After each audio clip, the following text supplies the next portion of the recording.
After all this time, now you come to visit me, brother. Why? To mock. I need your help. But I wish I could trust you. If you did, you'd be the fool I always took you for. You're the villain we like. Like, no, you genuinely tried to destroy the planet. Thank you. And you're very mean to your family. I am. And yet we seem to still like you. I mean, I've seen you in the Deep Blue Sea, and I didn't like you there. You were meant to be liked there. So he's mean in that. What is it about Loki that you're managing to get across so that you can, be genocidal and still like, we'd take him home to mom? Would you?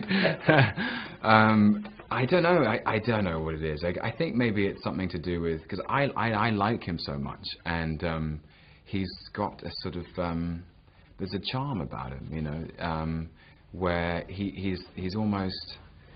It's not like he. I mean, when you meet Loki, it's not like what you see is what you get. I mean, you know he's going to betray you. You know he's not trustworthy. You know that he's completely kind of autocratic and self-serving. But there is some element of mischief, some element of the trickster that I think is kind of delightful. You know. What are the scenes that you most enjoy shooting? I'm guessing a lot of them are spent, quality time with green tennis balls and green screens around you. Yeah. What ends up being the most fun? Is it Natalie Portman, is giving you a solid right hook, or is it, the big scenes where you're, taking over millions? Natalie giving me a solid right hook was really fun because, we never worked together in the first film, and she wasn't in Avengers, so actually getting to work with Natalie was really lovely, and. I don't know, like, a lot of the fun stuff for me is with Chris Hemsworth, because they are, the tennis with him is really meaty and chewy, and the history of the relationship and the particular chemistry we have is really enjoyable.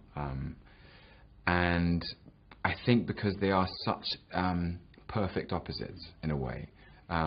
Thor is noble and clear-minded and heroic in a very old school, silhouette, and Loki is sort of fickle and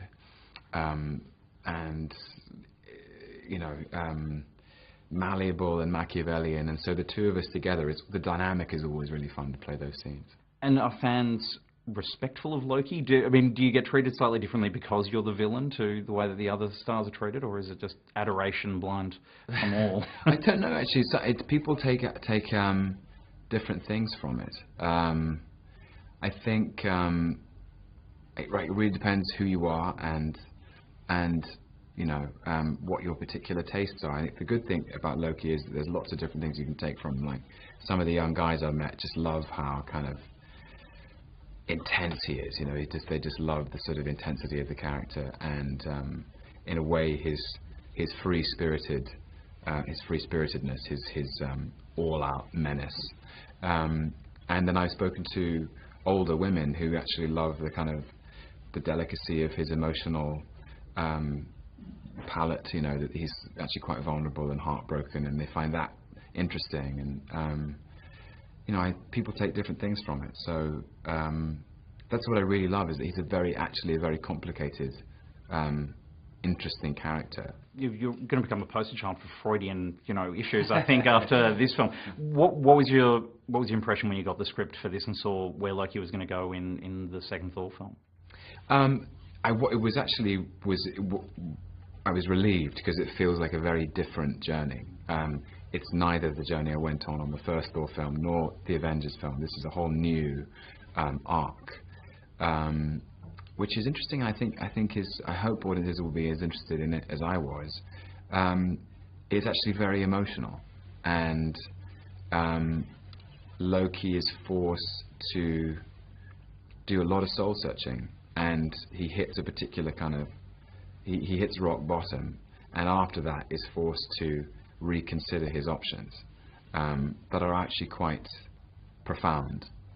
Inside all of this amazing spectacle and fun, and his kind of deliberate cynicism and sarcasm and general mischief, and trying to sort of like basically trip up Thor whenever he can. Behind that is this actually very profound emotional engine, which is quite exciting.